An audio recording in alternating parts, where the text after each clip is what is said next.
আপনারা শুনছেন রাতের রাজপুত্র, লেখিকা জিনিয়া চ্যাটার্জি। অনামিকা প্রচন্ড আশ্চর্য হয়ে গেল রৌনকের মুখে ওর নাম শুনে। নিজের কানকে সত্যি বিশ্বাস করতে পারছে না ও যে জুলিয়েটের রোলে ওই নির্বাচিত হয়েছে। রৌনক ওর কাছে এসে হাসি মুখে বলল, মুঝে পাতা থা and I am really glad. সবাই অনামিকাকে অভিনন্দন জানালো আর শাইনি ও জেনি ওকে জড়িয়ে ধরল আনন্দতে। আর অনামিকা মনে মনে বলল, ঠাকুর শুনলে না তোমার কথা, কি আর করব আমি। সত্যি কি আর করবে অনামিকা, এবার তো আর পালাবার কোনো পথ নেই।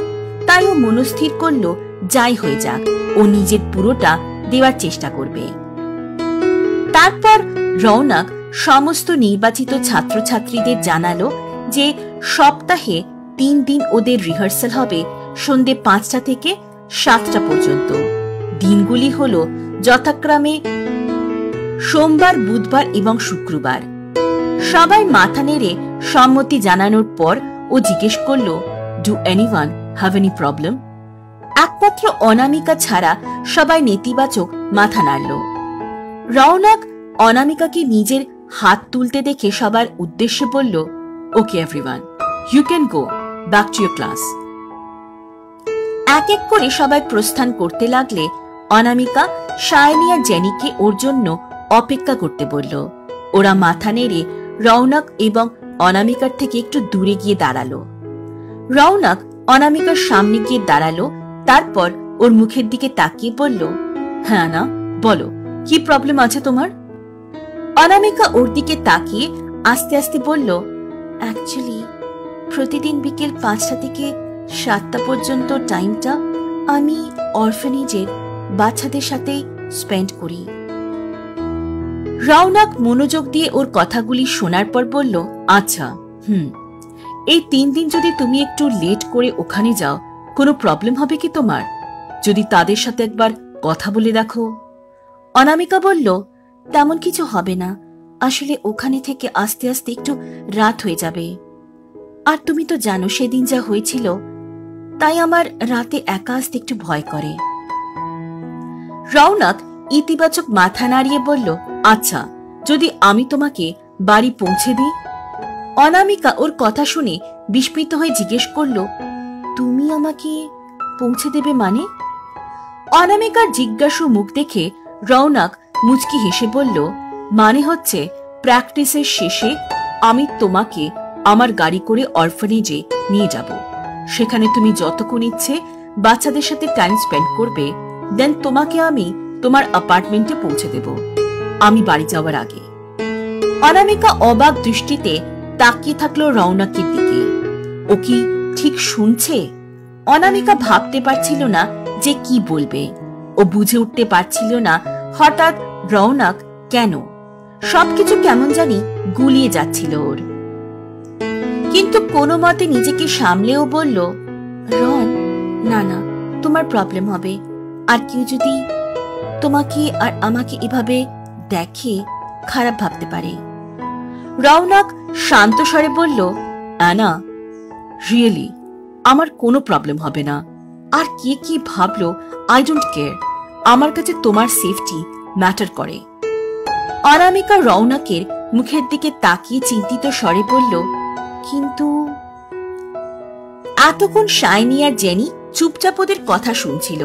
ওরা জানে অনামিকা সহজে কিছু মানবার পাত্রী না, তাই আর চুপ থাকতে পারল না ওরা।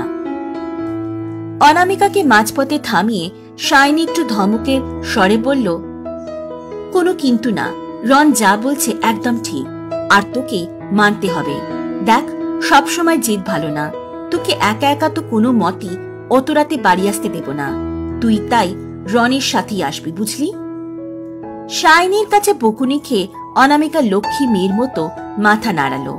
সেই দেখে রৌনক মুচকি হেসে বলল, দেখলে তোমার বন্ধুরাও বলছে, সো আই হ্যাভ ডিসাইডেড কাল থেকে আমি তোমাকে বাড়ি পৌঁছে দিয়ে আসবো। শাইনি মাথা নাড়িয়ে হেসে বলল, একদম রন, কাল থেকে অ্যানার দায়িত্ব তোমার। চল অ্যানা। অনামিকা মাথা নাড়ল, তারপর একসঙ্গে ক্লাসের উদ্দেশ্যে পা বাড়ালো ওরা এবং যেতে যেতে জেনি বলল, কালকে সারপ্রাইজটা কিন্তু খুব ভালো ছিল। অ্যানার কিন্তু খুব ভালো লেগেছে, স্পেশালি তোমার বাংলা শুনে। আর তুমি বাঙালি জেনে কিন্তু পুরো ফিদা হয়ে গিয়েছিল। অনামিকা বড় বড় চোখ করে তাকালো জেনির দিকে, তারপর ওকে টানতে টানতে নিয়ে গেল। রৌনক শুনতে পেল অনামিকা বকছে জেনিকে, দাঁড়া তোর হবে, খালি ভুলভাল কথা। আর সেই শুনে রৌনক হাসি চেপে রাখতে পারল না। সত্যি যত দিন যাচ্ছে আর যতই ওকে দেখছে ততই আরো বেশি ভালোবেসে ফেলছে ওকে।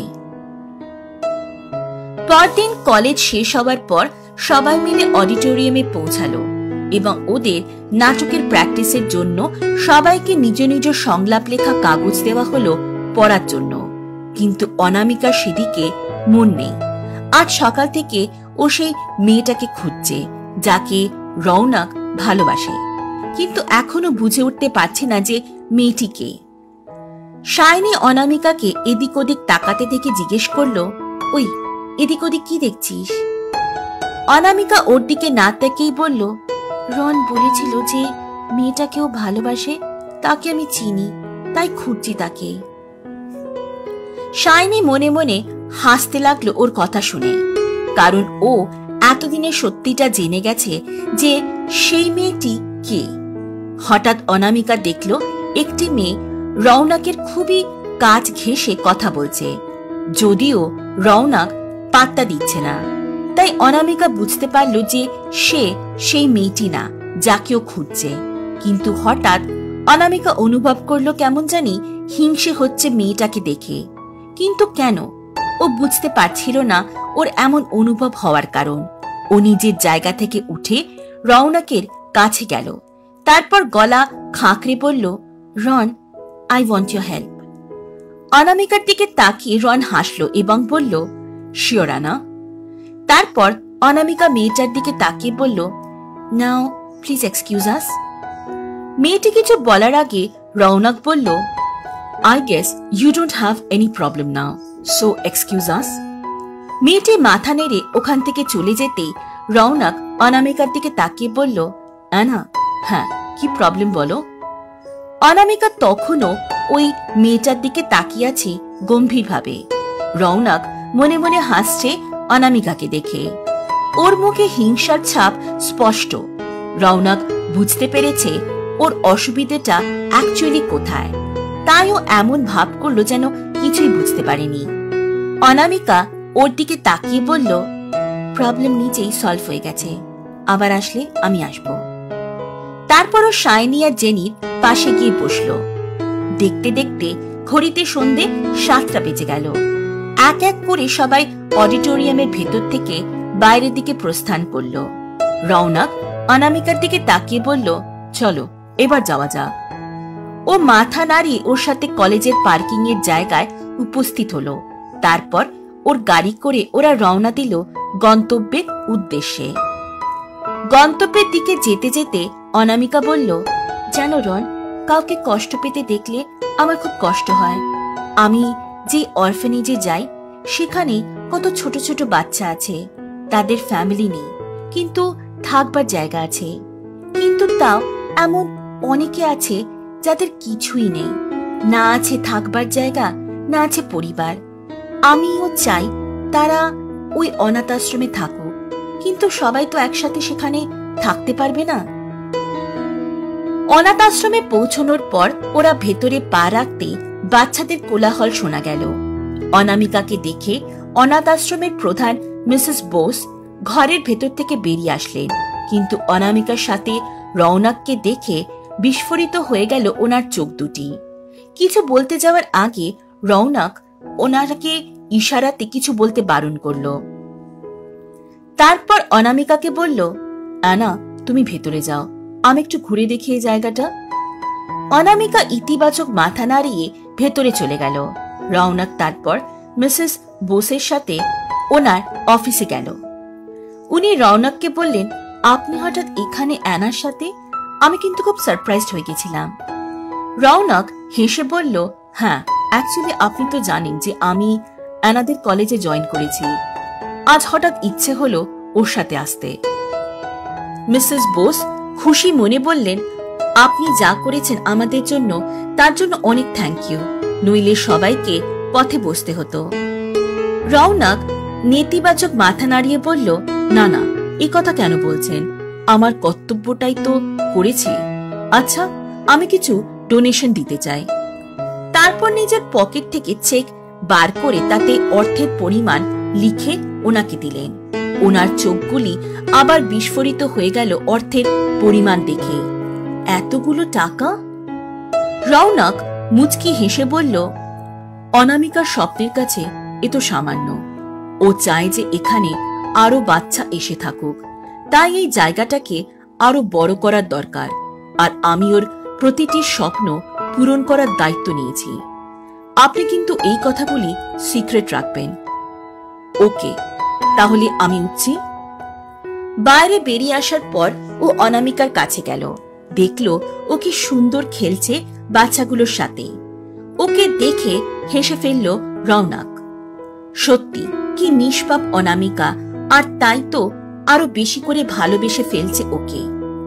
রৌনককে দেখে অনামিকা ওকে ডাকলো, তারপর বাচ্চাদের সাথে পরিচয় করে দিল ওর। রৌনক এখানে বহুবার এসেছে, কিন্তু কোনোদিন এখানকার বাচ্চাদের সাথে দেখা করেনি ও। আর প্রথমবার নিজেও যেন বাচ্চা হয়ে গেল ও। অনামিকা সত্যি খুব আশ্চর্য রৌনকের এই রূপ দেখে। কি সুন্দর সবার সাথে মিশে গেছে ও। সেদিন সন্ধ্যেটা সত্যি খুব সুন্দর কাটলো ওদের। তারপর অনামিকাকে বাড়িতে পৌঁছে নিজের বাড়িতে গেল রৌনক। পরের দিন থেকে জোর কদমে সবাই লেগে পড়ল। হাতে খুব একটা সময় নেই ওদের, আর আজ পর্যন্ত কোনোদিনও দ্বিতীয় হয়নি ওদের কলেজ, তাই খুব চাপ অনামিকাদের উপর। সবকিছু পারফেক্ট ভাবে করতে হবে। রৌনক সবাইকে বুঝিয়ে দিল রোলগুলি কিভাবে করতে হবে। সবাই মাথা নাড়িয়ে জানান দিল যে কারোর বুঝতে কোনো অসুবিধা নেই। শুরু হলো ওদের প্র্যাকটিস। কিছুদিন কেটে গেছে ইতিমধ্যে। আজ অন্য দিনের তুলনায় বাকি সবাই চলে গেছে তাড়াতাড়ি। একমাত্র ও আর ওদের ক্লাসের একটি বাঙালি ছেলে রাজ রয়েছে প্র্যাকটিসের জন্য। যেহেতু ওরা দুজন প্রধান চরিত্রে রয়েছে, তাই তুলনামূলকভাবে ওদের উপর প্রেশারটা অনেক বেশি। রৌনক অনামিকাকে বুঝিয়ে দিল আজ কি কি করতে হবে ওকে। অনামিকা ইতিবাচক মাথা নাড়িয়ে শুরু করলো প্র্যাকটিস। সংলাপগুলো খুব ভালো করে মুখস্থ করেছে যাতে কোনো অসুবিধা না হয় ওর। প্র্যাকটিস শুরু করার কিছুক্ষণের মধ্যেই হঠাৎ রৌনকের একটি জরুরি কাজ এসে পড়ল, যার জন্য ওকে অনামিকাকে রাজের সাথে একা ছেড়েই যেতে হলো অডিটোরিয়ামের বাইরে। ও ওদের কন্টিনিউ করতে বলে বাইরে গেল, কিন্তু কিছুক্ষণ পর ফিরে আসতেই হঠাৎ অনামিকা ওর দিকে ছুটে এসে জড়িয়ে ধরল ওকে।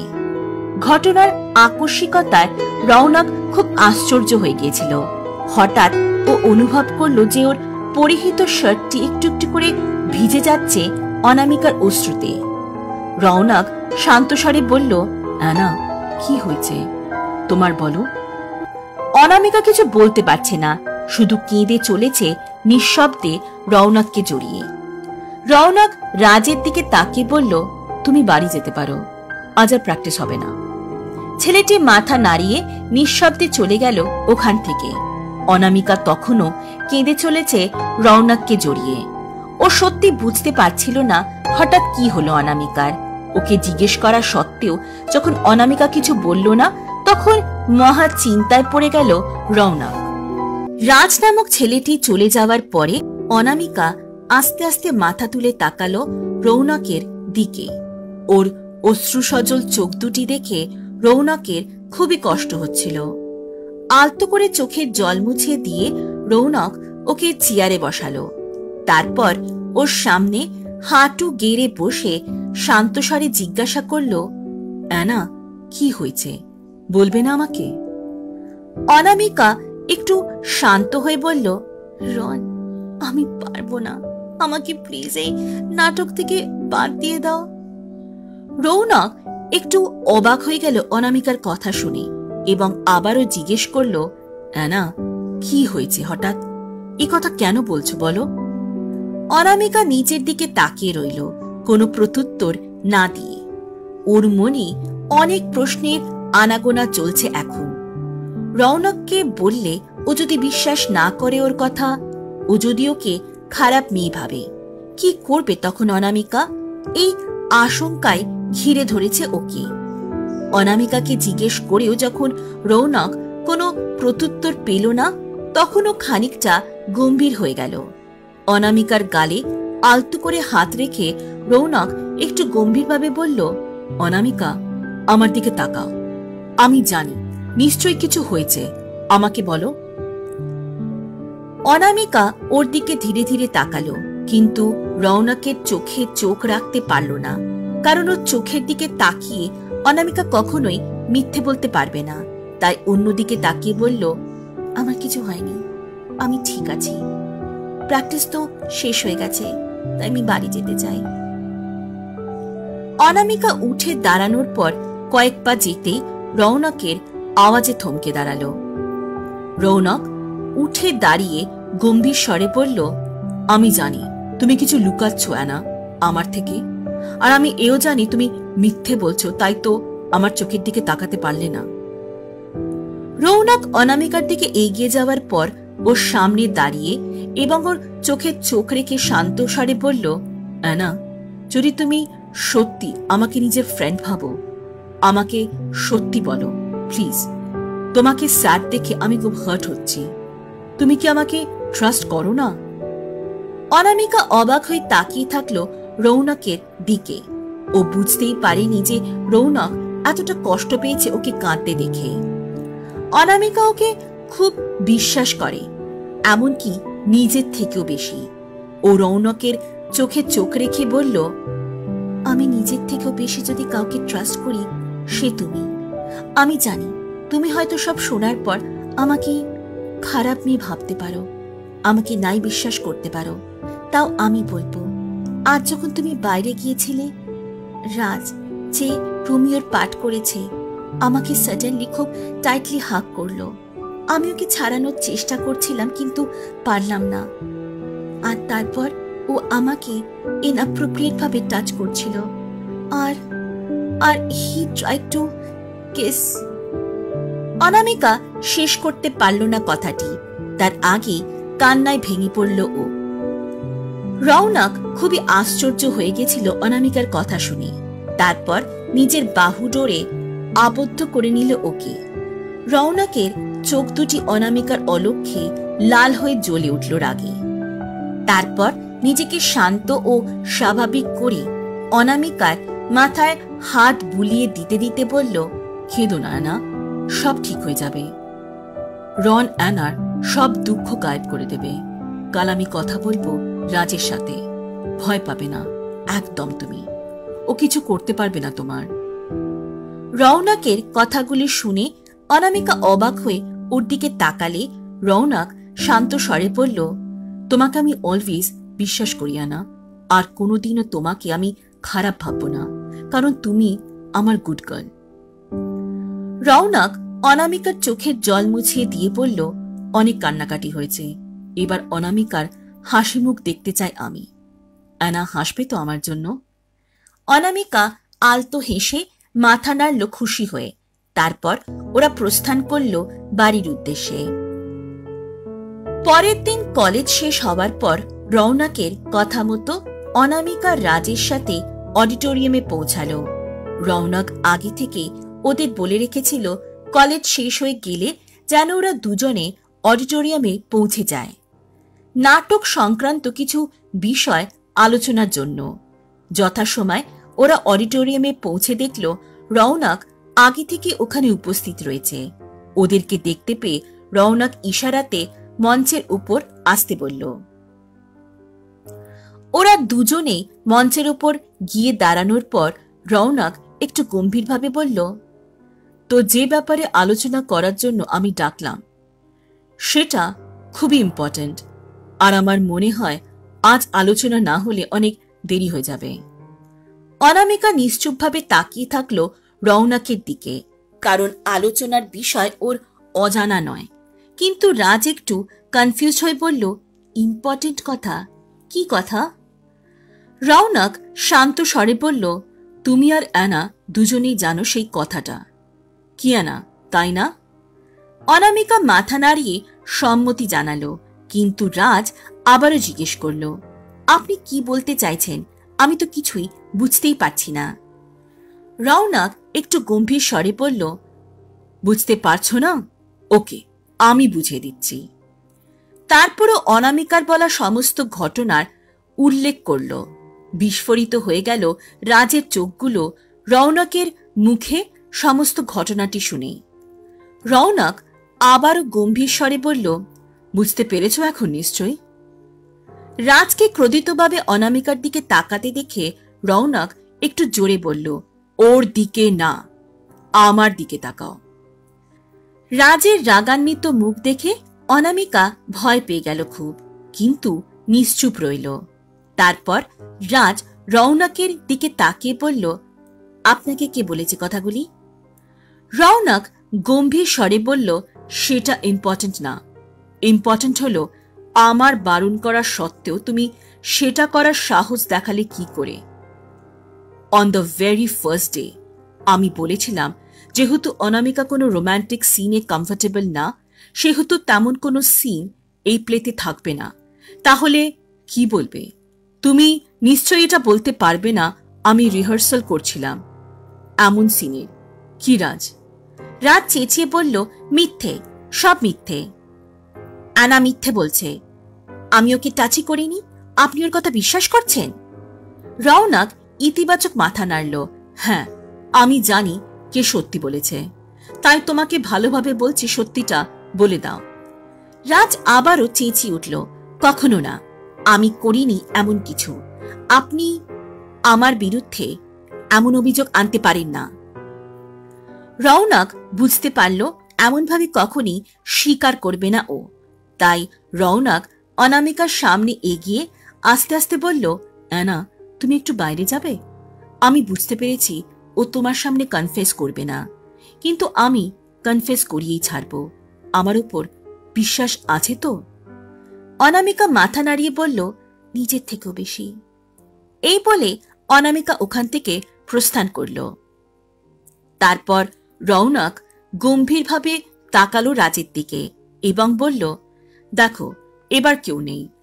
আমি চাই তুমি কনফেস করো, তোমারই লাভ হবে এতে। রাজ একটু রেগে বলল, কনফেস? কিসের কনফেস? আমি করেছি, কি প্রমাণ আছে আপনার কাছে? রৌনক মুচকি হেসে বলল, কি প্রমাণ চাই তোমার? আমি তো কোনো প্রমাণ দেব না, তুমি নিজের মুখে প্রমাণ করবে। রাজ আরো রেগে গিয়ে বলল, কি বলতে কি চাইছেন আপনি? আমি কেন দেব? আমি কিছু করব না, আর আমি এখানে এক মুহূর্তের জন্য থাকব না। আমি রাইট নাও এখান থেকে চলে যাব। দেখি আপনি আমাকে কিভাবে আটকান।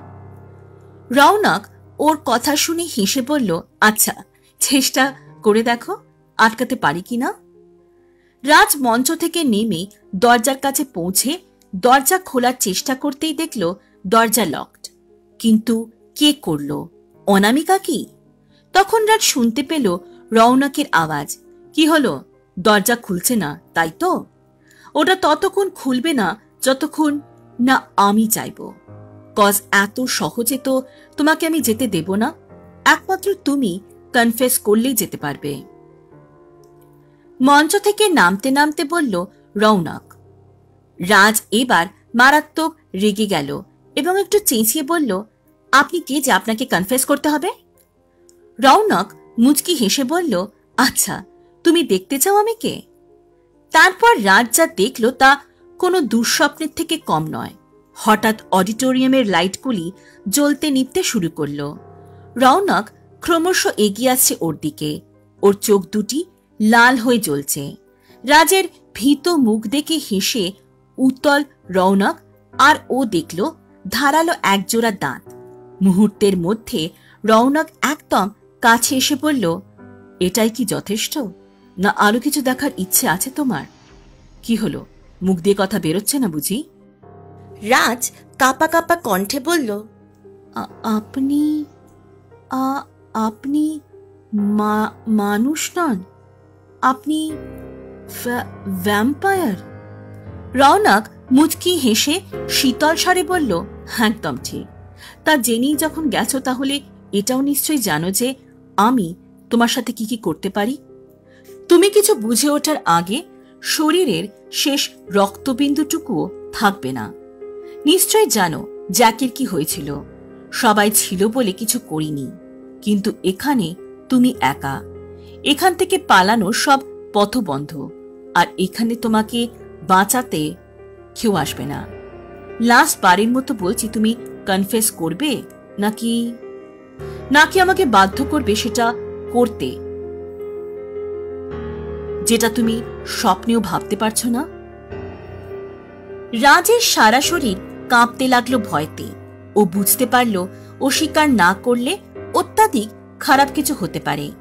তাই ও শেষ পর্যন্ত স্বীকার করল অ্যানার সাথে যা কিছু করেছে, এবং রওনক ওর অজান্তে সবকিছু রেকর্ডিং করে রাখল। রাজ কাঁপা কাঁপা কণ্ঠে বলল, আমি জানিয়ে দেব সবাইকে আপনি যে ভ্যাম্পায়ার, এমনকি অ্যানাকেও। রওনক হেসে উঠল ওর কথা শুনে। ও রিয়েলি? আমি জানতাম না তুমি এতটা বোকা।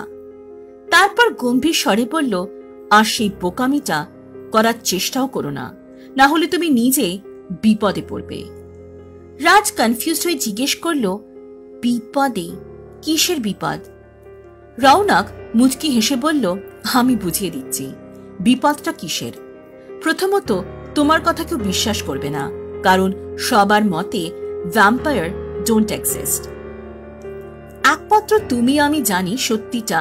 আর দ্বিতীয়ত, সবাই তোমাকে পাগল ভাববে আর কলেজ থেকে বের করে দেবে। নিশ্চয়ই তুমি চাও না এটা? রাজ নেতিবাচক মাথা নাড়ালে রওনক গম্ভীর স্বরে বলল, গুড, আমি অনামিকাকে ভিতরে ডাকছি। তোমার মনে আছে তো তোমাকে কি বলতে হবে? রাজ নেতিবাচক মাথা নাড়িয়ে বলল, হ্যাঁ, আমার সব মনে আছে। আপনি যা বলেছেন তাই হবে। রাজের কথা শেষ হতেই নিজেকে শান্ত ও স্বাভাবিক করে রওনক দরজা খুলে অনামিকাকে ভিতরে আসতে বলল। রাজ বুঝতে পারল যে অনামিকা না, রওনকই এতক্ষণ দরজা লক করে রেখেছিল। অনামিকা ভেতরে আসতেই অবাক হয়ে গেল রাজকে দেখে। এ কি, ঠিক দেখছে ও? রাজকে কোনোদিনও এভাবে দেখেনি এর আগে। অনামিকা কোনোদিনও রাজকে এত ভীত ও সন্ত্রস্ত দেখেনি। ওর আতঙ্ক মিশ্রিত চোখের চাহনি বলে দিচ্ছে কতটা ভয় পেয়েছে ও। কিন্তু কেন? অনামিকা বুঝে উঠতে পারল ওর ভীতি এবং আতঙ্কের কারণ। হঠাৎ অনামিকাকে প্রচন্ড অবাক করে দিয়ে রাজ মাটিতে হাঁটু গেড়ে বসল এবং হাত দুটো জোর করে নিজের কৃতকর্মের জন্য ক্ষমা চাইল ওর কাছে। অনামিকা সত্যি স্বপ্নেও কল্পনা করতে পারেনি যে রাজ এমন কিছু করবে। রওনক নিশ্চুপভাবে তাকিয়েছিল রাজের দিকে। একমাত্র অনামিকার জন্য কিছু করেনি ওকে, নইলে কে জানে সবার অজান্তে হয়তো এই পৃথিবী থেকে ওর অস্তিত্ব চিরতরে মুছে দিত। নিজের ভাবনাকে স্তব্ধ করে রওনক গম্ভীর স্বরে বলল, শুধু আজকে একা ওর সামনে ক্ষমা চাইলে চলবে না, কাল গোটা ক্লাসের সামনে ক্ষমা চাইবে, বুঝেছ? রাজ ইতিবাচক মাথা নেড়ে বলল, হ্যাঁ, আমি ক্ষমা চাইব সবার সামনে। অনামিকা একটু চিন্তিত হয়ে গেল ওদের কথা শুনে, কারণ সবার সামনে ক্ষমা চাইলে যে সবাই সব জেনে যাবে, আর অনামিকা তো একদমই সেটা চায় না। ও চিন্তিত মুখে রওনকের দিকে তাকালে রওনক শান্ত স্বরে বলল, অ্যানা, চিন্তা করো না, কেউ কিছু জানতে পারবে না। আমি আগে থেকে ওকে বলে রেখেছি কি কি বলতে হবে। রাজ মাথা নাড়িয়ে সম্মতি জানানোর পর অনামিকাকে বলল, অনামিকা, প্লিজ আমাকে ক্ষমা করে দাও, আর কোনোদিনও এমনটা হবে না। আমি তোমাকে প্রমিস করছি, তুমি আমাকে ক্ষমা না করলে আমি কোনোদিনও আমাকে ক্ষমা করতে পারবো না। অনামিকা বুঝে উঠতে পারল না ও সত্যি ওকে ক্ষমা করে দেওয়া উচিত কিনা। কয়েক মুহূর্ত ভেবে নিজের সিদ্ধান্ত জানালো। রাজকে মন থেকে কখনই ক্ষমা করতে না পারলেও অনামিকা মুখে বলল যে ওকে ক্ষমা করে দিয়েছে। ওর সিদ্ধান্ত শুনে স্বস্তির নিঃশ্বাস ফেলল রাজ। তারপর ওদের বিদায় জানিয়ে সেখান থেকে প্রস্থান করল। রৌনক অনামিকার দিকে তাকিয়ে বলল, তাহলে চলো, এবার আমরাও যাই। অনামিকা মাথা নাড়িয়ে সম্মতি জানিয়ে বলল, হ্যাঁ চলো। ওরা অডিটোরিয়াম থেকে বেরিয়ে চলতে শুরু করল। অনামিকার মনে এখন একটাই প্রশ্ন ঘুরপাক খাচ্ছে, আর তার উত্তর ওকে জানতেই হবে। রৌনক তো রাজের সাথেই ছিল, তাহলে হয়তো ও নিশ্চয়ই জানবে রাজের ভীতির কারণ। তাই আর কিছু চিন্তা না করে অনামিকা রৌনককে জিজ্ঞেস করেই ফেলল, রন, একটা কথা অনেকক্ষণ ধরে আমি ভাবছিলাম। জানো, আজ আমি রাজের চোখে ভয় দেখেছি। ওকে দেখে মনে হচ্ছিল কিছু হয়েছে, যাতে খুব ভয় পেয়েছিল। তুমি কি কিছু জানো এ ব্যাপারে? রৌনক অনামিকার মুখে এই প্রশ্ন শুনে খানিকটা গম্ভীর হয়ে গেল। না, কিছুতেই ওকে সত্যিটা জানাতে দেওয়া যাবে না। তাই পর মুহূর্তে নিজেকে সামলে নিয়ে শান্ত স্বরে বলল, হ্যাঁ আমি জানি। আমি ওকে প্রথমে ভালোভাবেই বললাম সবটা কনফেস করার জন্য, কিন্তু না, ও কিছুতেই চাইছিল না। অ্যান্ড আমি বুঝতে পারলাম যে অত সহজে মানবার পাত্র ও নয়। তাই আমি ওকে বললাম যে আমি প্রিন্সিপাল স্যারকে ইনফর্ম করতে বাধ্য হব। অ্যান্ড দেন হু নোজ উনি কি করবেন, মেবি উনি পুলিশকে ইনফর্ম করবেন, আর বাস, হি কনফেসড এভরিথিং। আর তুমি তো জানো পুলিশকে সবাই ভয় করে। অনামিকা মাথা নাড়িয়ে সম্মতি জানালো। এতক্ষণে অনামিকার প্রশ্নের উত্তর পেল আর রৌনককে বলল, আমি যে কি বলে ধন্যবাদ জানাবো তোমায়। রৌনক থমকে দাঁড়ালো আর তারপর ওর চোখে চোখ রেখে বলল, ধন্যবাদ? একদম লাগবে না। শুধু তোমার এই হাসি মুখটা আমি সব সময় দেখতে চাই না, আর কিছু না। অনামিকার গালে লাল আভা ছড়িয়ে পড়ল আর মুখে ছড়িয়ে পড়ল অনাবিল হাসি। অনামিকার হাসি মুখ দেখে রৌনক মুচকি হেসে বলল, এই তো আমার গুড গার্ল, আমার কথা রেখেছে। চলো, তোমাকে এবার আমি বাড়ি পৌঁছে দিই। অনামিকা মাথা নাড়িয়ে সম্মতি জানালো। ও আগে অনাথ আশ্রমে ফোন করে জানিয়ে দিয়েছিল যে আজ যেতে পারবে না, কিছু ব্যক্তিগত কারণের জন্য। অতএব বাড়ির উদ্দেশ্যে রওনা হলো ওরা দুজন। পরের দিন কলেজ শেষ হওয়ার পর রৌনক সবাইকে বলল কিছুক্ষণের জন্য থেকে যেতে। সবাই একে অপরের মুখ চাওয়াচাওয়ি করতে লাগলে রৌনক সবার উদ্দেশ্যে জানালো যে রাজ আজকে কিছু বলতে চায়, তাই সবাইকে এখানে কিছুক্ষণের জন্য থাকতে বলা হয়েছে। তারপর রৌনক ওকে ইশারা করতে রাজ সবার সামনে অনামিকার কাছে ক্ষমা চাইল, এই বলে যে অনামিকা নাটকের ব্যাপারে ওকে হেল্প করতে চেয়েছিল, কিন্তু অনামিকার সাথে দুর্ব্যবহার করে, যেটা ওর উচিত হয়নি। প্রত্যেকে খুবই বিস্মিত হয়ে যায়, বিশেষ করে শাইনি আর জেনি, কিন্তু রৌনক সামনে থাকায় কিছু বলতে পারে না ওরা। অনামিকা সবার সামনে আরেকবার রাজকে ক্ষমা করে দেয়, আর এবার মন থেকে, কারণ ও বুঝতে পেরেছে যে রাজ সত্যি অনুতপ্ত হয়েছে। শাইনি আর জেনি জড়িয়ে ধরে অনামিকাকে এবং ওখানে উপস্থিত প্রত্যেকে বেশ উত্তেজিত হয়ে পড়ে। অনামিকা দেখতে পায় যে সবাই প্রচন্ড রেগে আছে রাজের উপর। রৌনক পরিস্থিতি বুঝতে পেরে সবাইকে শান্ত করার জন্য সবার উদ্দেশ্যে বলে যে রাজ সত্যি অনুতপ্ত ও আশা করছে যে রাজ এমনটার কোনোদিনও করবে না, কারণ দুর্ব্যবহার করার মধ্যে কোনো পুরুষত্ব নেই, এবং ও আশা করছে যে এমনটা কেউ কোনোদিনও করবে না। সবাই মাথা নাড়িয়ে সম্মতি জানায়। অনামিকা আর চোখে রৌনকের দিকে তাকায়।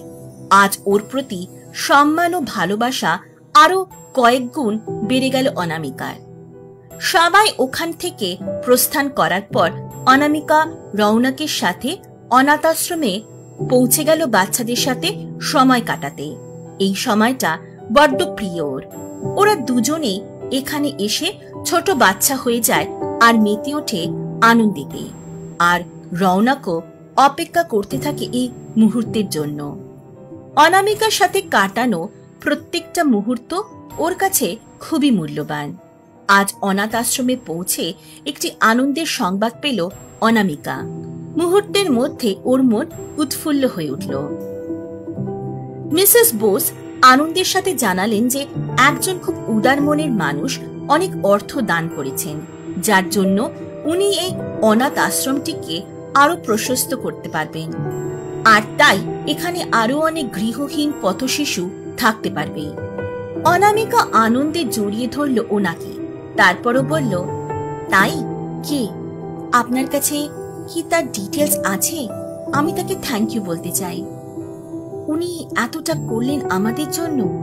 মিসেস বোস রৌনকের দিকে তাকালে দেখল ও মুচকি হাসছে, কিন্তু যেহেতু ওনাকে এখনই অনামিকাকে কিছু জানাতে বারণ করেছে, তাই উনি বললেন, অ্যানা, অ্যাকচুয়ালি উনি চেক পাঠিয়েছিলেন, নিজে আসেননি, তাই আমি জানতে পারবো না। তুমি তো জানো কেউ নিজে থেকে পার্সোনাল কোনো ডিটেলস না দিলে আমরা কিছু করতে পারি না। আর উনি বারবার বলেছিলেন ওনার সেক্রেটারিকে দিয়ে যাতে কাউকে ওনার নাম রিভিল না করি।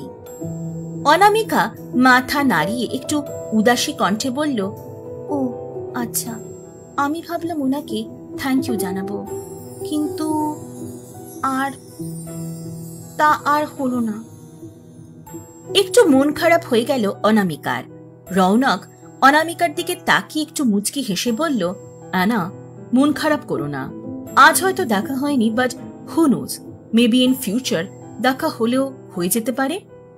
তারপর মিসেস বোসের দিকে তাকিয়ে বলল, আপনি কি বলেন? মিসেস বোস হেসে বললেন, একদম অ্যানা, হতেই পারে যে উনি কোনোদিন নিজেই আসলেন, আর তখন আমি তোমাকে নিশ্চয়ই ডেকে নেব যাতে তুমি ওনাকে থ্যাংক ইউ বলতে পারো। অনামিকার মুখে হাসি ফুটে উঠল ওনার কথা শুনে। তারপর ও খুশি মনে বলল, হ্যাঁ একদম। তুমি আমার সাথে আসবে তো রন? রৌনক মুচকি হেসে বলল, একদম। আমাকে যে আসতেই হবে। সত্যি এই হাসি দেখার জন্য তো সব কিছু করতে রাজি।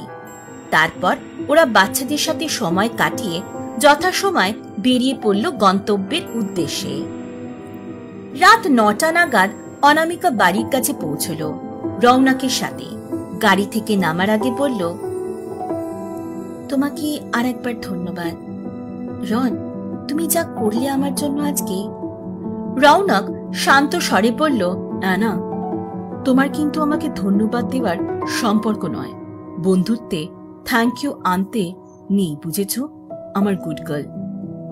রক্তিম আভা ছড়িয়ে পড়ল অনামিকার গালে। রৌনক অনামিকার গালে হাত রেখে বলল, আমি সত্যি খুশি হয়েছি তোমার জন্য কিছু করতে পেরেছি বলে। রাত যা করেছে তার জন্য তো ওকে ক্ষমা চাইতেই হতো, আর কোনোদিনও এমন কিছু করার সাহস দেখাবে না। অ্যানা, জানো, তোমার চোখের জল দেখতে আমার কিন্তু একটুও ভালো লাগে না।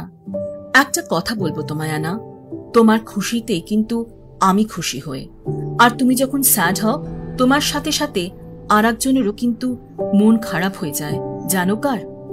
আমার। অনামিকা আশ্চর্য হয়ে গেল ওর কথা শুনে। না, ও কিছুতেই রৌনকের মন খারাপ হতে দেবে না, তাই ও সর্বদা হাসি খুশি থাকবে, এমনটাই নিজেকে প্রমিস করল অনামিকা। রৌনক ওর চোখে চোখ রেখে বলল, আচ্ছা তাহলে আজ আমাকে যাওয়ার অনুমতি দিন মিস অ্যানা, কাল আবার দেখা হবে। আর হ্যাঁ, এবার থেকে কেউ কিছু বললে আমাকে বলবে, ওকে? আমি সব সময় তোমার সাথে আছি অ্যানা। অনামিকা ইতিবাচক মাথা নাড়িয়ে হাসল, তারপর গুড নাইট বলে গাড়ি থেকে বেরোলো অ্যাপার্টমেন্টে ঢোকার আগে।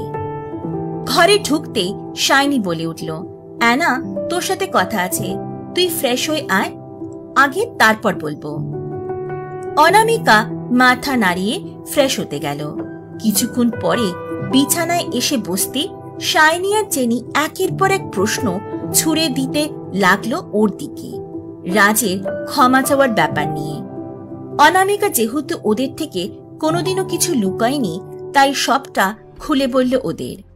অনামিকার কথাগুলি শুনে শাইনি খুব রেগে বলল, কি কত বড় সাহস, ওকে না মেরে ফেলবো। কাল আমি যাই একবার, আমাদের বলিসনি কেন?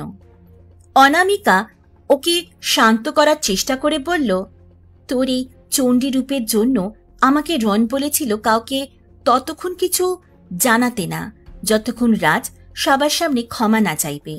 আমি তোকে চিনি, আমার কিছু হলে তোর মাথা ঠিক থাকে না, জেনিরও না। আর তোরা ওকে দেখলে নিজেদের সামলাতে পারবি না। আর আমি সত্যি চাই না যে সত্যি কেউ জানো, তাই। আর রনও তো সামলে নিয়েছে সবকিছু, তোকে আর কিছু করতে হবে না। জেনি ওকে টিজ করে বলল, ও রন, হ্যাঁ, রন একটা কথা ঠিক বলেছিল। ভালো হয়েছে আমাদের আগে বলিসনি, নইলে ওর বদমাইশ রাজটার শরীরে একটা হাড়ও আস্ত থাকতো না। একটা কথা আমি কিন্তু না বলে পারছি না, রন কিন্তু খুব টেক কেয়ার করে অ্যানার। কি বল শাইনি? শাইনি হেসে বলল, হ্যাঁ একদম ঠিক বলেছিস, সবার থেকে বেশি। অনামিকা লজ্জায় লাল হয়ে গেল। হাসি ঠাট্টা কথাবার্তায় বইতে লাগলো সময়। দেখতে দেখতে কিছুদিন কেটে গেল, সবকিছু ঠিকঠাকই চলছে এখনো পর্যন্ত। রাজ ও অনামিকার কাছে ঘেঁষারও চেষ্টা করেনি সেই দিন থেকে। শুধুমাত্র নাটকের জন্য যতটুকু কাছে আসা প্রয়োজন ঠিক ততটুকুতে সীমাবদ্ধ ছিল, আর তাই এই জন্য অনামিকাও খুবই খুশি। এরপরে হঠাৎ একদিন অনামিকা কলেজে প্রবেশ করতেই শুনতে পেল সবাই কিছু আলোচনা করছে। আর আলোচনার বিষয়বস্তু শুনে খুবই আশ্চর্য হয়ে গেল অনামিকা। ও সত্যি কোনোদিন ভাবতে পারেনি এমন কিছুর সম্মুখীন হবেও। অনামিকা সত্যি কোনোদিনও কল্পনাও করতে পারেনি যে কলেজের সবাই ওর আর রৌনকের নামে এমন কুৎসা রটাবে। রৌনকের ওকে বাড়িতে পৌঁছে দেওয়া নিয়ে অনামিকা বুঝে উঠতে পারল না যে কে এই গোপন কথাটি ছড়ালো, কারণ শাইনি, জেনি, রৌনক আর ও ছাড়া তো কেউই জানত না এই কথাটি। সবার কুরুচিকর মন্তব্য করতে লাগলো ওর আর রৌনকের নামে, আর তাই অনামিকার চোখ দুটি ভরে উঠল জলে। কিন্তু অনেক কষ্টে নিজের অশ্রুকে আটকে রেখে সবাইকে বোঝানোর চেষ্টা করল সত্যিটা। শাইনি আর জেনিও ওকে সাহায্য করল সবাইকে সত্যিটা জানাতে, কিন্তু কেউই এত সহজে বিশ্বাস করতে চাইল না ওদের বলা কথাগুলি। তাই ওরা আর এক মুহূর্ত দেরি না করে অনামিকাকে নিয়ে ক্লাসের উদ্দেশ্যে চলতে শুরু করল। শাইনি রাগী কণ্ঠে বলল, অ্যানা একদম কাঁদবি না বলে দিলাম। তুই ভাবতিস না সবাই ভালো হয়? এবার দেখলি তো কেমন সবার ভালো মানুষের মুখোশগুলো খুলে গেল। কেন ওদের কথায় নিজের মূল্যবান চোখের জল ফেলবি? ওরা যা ভাবতে চায় তাই ভাবতে দে, আমরা তো জানি সত্যিটা কি। জেনি মাথা নাড়িয়ে সম্মতি জানিয়ে বলল, হ্যাঁ একদম, ছাড় ওদের কথা, একদম মন খারাপ করবি না, বুঝেছিস? সত্যি তাকে যদি পাই না, যে কথাটা ছড়িয়েছে, একদম ছাড়বো না। শাইনি একটু উত্তেজিত হয়ে পড়ল, একদম ঠিক বলেছিস জেনি, শুধু একবার খুঁজে পাই, তারপর দেখিয়ে দেব আমাদের অ্যানাকে কাঁদানোর ফল। অ্যানা, বি স্ট্রং, আমরা আছি তোর সাথে। অনামিকা নিশ্চুপ হয়ে ইতিবাচক মাথা নাড়ল। ক্লাসের দিকে এগোতে লাগলো ওরা, আর ঠিক তখনই পথ আটকে দাঁড়ালো ওদের দুজন সহপাঠী, রিয়া এবং সিমি। শাইনি ওদের দিকে তাকিয়ে বলল, তোরা এমনভাবে আমাদের পথ আটকালি কেন? সর, আমাদের যেতে দে। রিয়া নেতিবাচক মাথা নাড়িয়ে হেসে বলল, দাঁড়া দাঁড়া, এত তারা কিসের? আগে অ্যানার সাথে যে ইম্পর্টেন্ট কথা আছে সেটা সেরে নি। তারপর অনামিকার দিকে তাকিয়ে ওকে টোন কেটে বলল, কি রে অ্যানা, শুনলাম খুব ঘুরছিস নাকি রনের সাথে? তা কত দিচ্ছিস রনকে তোর সাথে টাইম স্পেন্ড করার জন্য? সিমিও অনামিকাকে টোন কেটে বলল, তাই দেখি সারাক্ষণ অ্যানা অ্যানা, নিশ্চয় কিছু পাচ্ছে, তাই তো রন ওকে গাড়ি করে নিয়ে যাচ্ছে। অনামিকা নিশ্চুপভাবে দাঁড়িয়েছিল, কোনো কথার উত্তর দিচ্ছিল না, কারণ ও জানত যে যতই ওদের বোঝানোর চেষ্টা করবে ততই ওরা বুঝতে চাইবে না। ওকে নিশ্চুপ থাকতে দেখে রিয়া বলল, কি রে আনা, চুপ করে আছিস কেন? তার মানে আমরা যা বললাম সত্যি, তাই না? নাকি শুধু টাকা দিচ্ছিস না, অন্য কিছু? আর রনকে দেখলে কিন্তু মনে হয় না। বল এমন। আমাদের পাত্তা দেয় না অত, কিন্তু অ্যানার বেলায়। শাইনি ওদের কথা শুনে নিজেকে স্থির রাখতে পারল না। ওকে মাঝপথে থামিয়ে চেঁচিয়ে বলে উঠল, হাউ ডে ইউ! তোর সাহস কি করে হয় অ্যানার আর রনের ব্যাপারে এরকম বলার? দেখ, অনেকক্ষণ ধরে যা ইচ্ছে বলছিস, সত্যিটা যখন জানিস না, মুখ বন্ধ রাখ। সিমি হেসে বলল, তাই নাকি? সত্যি কি রে অ্যানা, বল সত্যিটা, আমরা তো শুনতেই চাই। জেনি অনামিকার দিকে তাকিয়ে বলল, অ্যানা, সত্যিটা বলে দে, ওদের মুখগুলো বন্ধ করে দে। অনামিকা দীর্ঘশ্বাস নিয়ে রিয়া এবং সিমিকে সত্য কথাগুলি বলল। অনামিকার কথা শুনে জোরে হেসে উঠল ওরা। ওদের হাসতে দেখে শাইনি আর জেনি অবাক হলেও বিন্দুমাত্র আশ্চর্য হল না অনামিকা। শাইনি অবাক কণ্ঠে বলল, তোরা হাসছিস? অনামিকা শান্ত স্বরে বলল, এটাই তো স্বাভাবিক। আমি এই জন্যই বলতে চাইনি কিছু। আমি জানতাম ওরা বিলিভ করবে না কিছুতেই। রিয়া হাসতে হাসতে বলল, হ্যাঁ না, সিরিয়াসলি তুই যা বললি আমরা মেনে নেব? তোর রাতে ফিরতে দেরি হয় বলে রন তোকে বাড়ি দিয়ে আসে? এত দরদ? কই, আমাদের তো এত দরদ দেখায় না। জেনি রেগে একটু চেঁচিয়ে বলল, কারণ তোরা ওর মতো হতে পারবি না, তাই রন কোনোদিনও দেখাবেও না। সিমি জেনিকে থামিয়ে বলল, জেনি চুপ কর। এই তোদের এত প্রবলেম হচ্ছে কেন?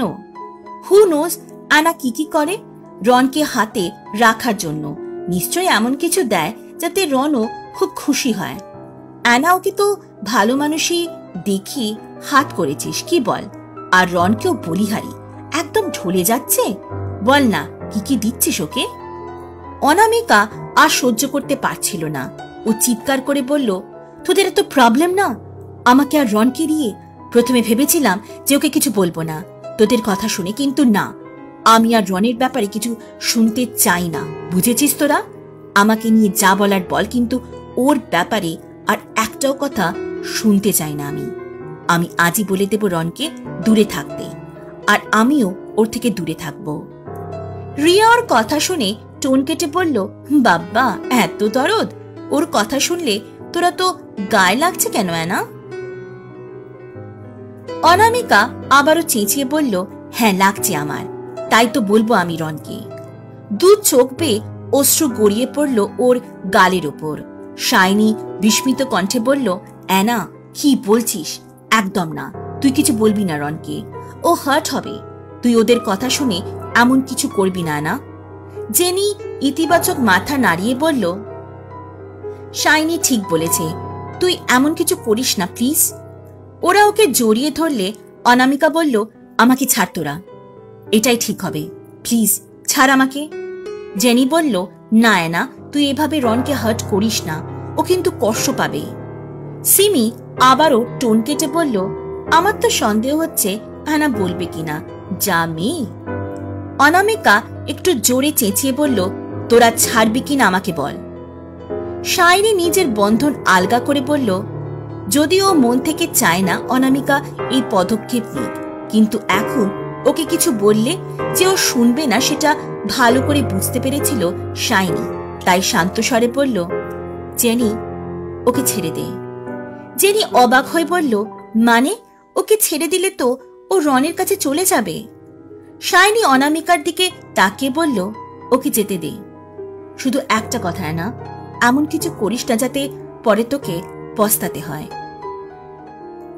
জেনিও নিজের বন্ধন আলগা করতে অনামিকা আর এক মুহূর্ত অপেক্ষা না করে রৌনককে খুঁজতে আরম্ভ করল। না, যাই হয়ে যাক, যতই কষ্ট হোক ওকে দূরে থাকতে হবে রৌনকের জন্য। অনামিকা যে ভালোবাসে ওকে, কি করে ওর অপমান সহ্য করবে? অনামিকাকে খুঁজতে খুঁজতে হঠাৎই কিছুতে ধাক্কা খেয়ে মাটিতে পড়ার আগে কেউ নিজের বাহু ডোরে জড়িয়ে ধরল ওকে। অনামিকা ভয় বন্ধ করে নিয়েছিল ওর চোখ জোড়া। তারপর ধীরে ধীরে চোখ মেলে তাকাতেই দেখল রৌনক চিন্তিত মুখে ওর দিকে তাকিয়ে আছে, কিন্তু আজ অনামিকা ওর চোখে নিজেকে হারাতে দিল না। রৌনক চিন্তিত কণ্ঠে জিজ্ঞেস করল, অনামিকা, তুমি ঠিক আছো তো? এ কি, কাঁদছো তুমি? কি হয়েছে তোমার? কেউ কিছু বলেছে আবার? চোখের জল মুছিয়ে দিয়ে ওকে সোজা করে দাঁড় করাতেই অনামিকা কাঁপা কাঁপা কণ্ঠে বলল, আমি ঠিক আছি রন, আমার না তোমাকে কিছু বলার আছে। রৌনক মাথা নাড়িয়ে সম্মতি জানালে অনামিকা বলতে আরম্ভ করল, আমি চাই না যে তুমি আর কোনোদিনও আমাকে বাড়ি পৌঁছে দাও। আমি একা চলে যেতে পারবো ঠিক, আর আমি চাই না তুমি আর কখনো আমাকে স্পেশাল ফিল করাও। যতই ভালো বন্ধু হই না কেন, আমি তোমার, আর ঠিক যেমন বাকি সবার সাথে তুমি মেশো ঠিক তেমন ভাবে আমার সাথেও মিশবে। অনামিকার হৃদয় তোলপাড় হয়ে যাচ্ছিল এই কথাগুলি বলতে বলতে। ওর গলা ধরে আসছিল, চোখ দুটি ভরে উঠছিল জলে, তবু কোনো রকমে নিজেকে সামলে নিল অনামিকা। না, কোনোভাবেই নিজেকে রৌনকের সামনে দুর্বল হতে দেবে না, একদম না। চোখের কোণ থেকে গড়িয়ে পড়া অশ্রুকে দ্রুত মুছে ও রৌনকের দিকে তাকালো। অনামিকার অজান্তে আরো একবার ওর চোখ দুটি জলে ভরে উঠল। যাকে সবসময় নিজের করে পেতে চেয়েছে তাকে আজ নিজের থেকে দূরে সরিয়ে দিতে হচ্ছে ওকে। অনামিকার বলা কথাগুলো শুনে রৌনক বেশ বিস্মিত হয়ে গেল। ও চিন্তিত স্বরে জিজ্ঞেস করল, আনা, এ কি বলছো তুমি? তোমাকে বাড়ি পৌঁছে দিয়ে আসবো না? তোমার সাথে বাকিদের মতো করে মিশবো? মানে অ্যানা, কি হয়েছে তোমার? আমাকে বলো প্লিজ। অনামিকা দৃঢ় কণ্ঠে বলল, কিছু না, তোমাকে যা বলছি ঠিক বলেছি। আমার মনে হয় আমরা একটু বেশি ক্লোজ হয়ে গিয়েছিলাম, যেটা একদমই উচিত হয়নি। তাই আমার মনে হয় আমাদের একে অপরের থেকে দূরে থাকাই উচিত হবে। রৌনক এবার সত্যি খুব আশ্চর্য হয়ে গেল। বুঝতে পারছে না ও যে অনামিকা হঠাৎ কেন বলছে এই কথাগুলো। ও নিজের থেকেও বেশি অনামিকাকে ভালোবাসে, কিভাবে ওর থেকে দূরে থাকবে? ও বোঝানোর চেষ্টা করল, অ্যানা, কি বলছো কি তুমি? আমরা দূরে থাকবো কেন? অ্যানা, বলো আমাকে, কি হয়েছে তোমার? অনামিকা নিশ্চুপভাবে দাঁড়িয়ে থাকলো কিছুক্ষণ, কিন্তু রৌনকের জোড়াজুড়িতে শেষ পর্যন্ত ও বলতে বাধ্য হলো ওদের নিয়ে চর্চিত আলোচনার বিষয়। অনামিকা চিৎকার করে বলে উঠল, শুনেছ তুমি? আমি চাই না কেউ বলুক এভাবে। আমি পারছি না নিতে, খুব কষ্ট হচ্ছে আমার। সবাই যখন তোমাকে খারাপ বলছে, তুমি আমার খুব ভালো ফ্রেন্ড, অ্যান্ড ইট হার্টস। তাই বেটার আমরা ডিস্টেন্স মেইনটেইন করি। সারা শরীর কাঁপছিল অনামিকার, চোখের জল বাঁধ মানছিল না ওর। রৌনকের ইচ্ছে করছিল ওকে বাহুডোরে আবদ্ধ করে নিতে, আর ওর সমস্ত কষ্টকে এক লহমায় মুছে দিতে। ও ভাবছিল সত্যি কত নিষ্ঠুর হতে পারে মানুষ। তারপর ও নিজের হাতটি আলতো করে অনামিকার গালে ছোঁয়াতে গেলেই অনামিকা অন্যদিকে মুখ ঘুরিয়ে নেয়। ওর এহেন আচরণে রৌনক যতটা না অবাক হলো, তার থেকেও আঘাত পেল অনেক বেশি। ধীরে ধীরে হাত সরিয়ে শান্ত স্বরে জিজ্ঞেস করল, অ্যানা, তুমি কি সত্যি এটা চাও, আমার থেকে দূরে চলে যেতে? তুমি ভেবে বলছো তো? রৌনকের দিকে না তাকিয়ে যখন অনামিকা মাথা নাড়িয়ে সম্মতি জানালো, তখন রৌনক গম্ভীর কণ্ঠে বলল, অ্যানা, আমার চোখের দিকে তাকিয়ে বলো। অনামিকা ধীরে ধীরে রৌনকের চোখের দিকে তাকাতেই আবারও হৃদয় তোলপাড় হয়ে গেল ওর। রৌনকের চোখের সেই উজ্জ্বলতা কোথায় যেন হারিয়ে গিয়েছে, আর তার জায়গায় স্থান পেয়েছে বিষণ্ণতা। অনামিকা নিজের মনে মনে বলল, না না, ভেঙে পড়লে চলবে না, বি স্ট্রং। তারপর নিজেকে আরো শক্ত করে মাথা নাড়িয়ে সম্মতি জানালে রৌনক শান্ত স্বরে বলল, বেশ, তাহলে তাই হবে না। আর এক মুহূর্ত দেরি না করে দ্রুত বেগে সেখান থেকে প্রস্থান করল রৌনক। অনামিকার যেন মনে হচ্ছিল ছুটে ওর কাছে চলে যেতে, ওকে জড়িয়ে ধরতে আর বলতে, না, যেও না আমাকে ছেড়ে, তোমাকে ছাড়া আমি যে অসম্পূর্ণ। কিন্তু না, আর যে কিছু করার নেই ওর। নিজেই তো নিজেকে সরিয়ে নিয়েছে ও রৌনকের থেকে। ওর ভাবনায় হঠাৎ ছেদ ঘটালো ক্লাস আরম্ভ হওয়ার ঘণ্টাধ্বনি। অনামিকা ক্লাসে প্রবেশ করে নিজের জায়গায় নিশ্চুপভাবে বসে থাকলো। ক্লাস আরম্ভ হয়ে কিছুক্ষণ কেটে গেছে, কিন্তু রৌনক তখনও ক্লাসে প্রবেশ করেনি। সবাই একে অপরের মুখ চাওয়াচাই করতে লাগলো। কোলাহলের সৃষ্টি হলো ক্লাসের ভিতর, কিন্তু কিছু মুহূর্ত পরে সমস্ত কোলাহলের অবসান ঘটল রৌনকের প্রবেশের সাথে। আর সবাই সত্যি হতভম্ব হয়ে গেল ওর এমন রূপ দেখে, যা কেউ এর আগে কোনোদিনও দেখেনি।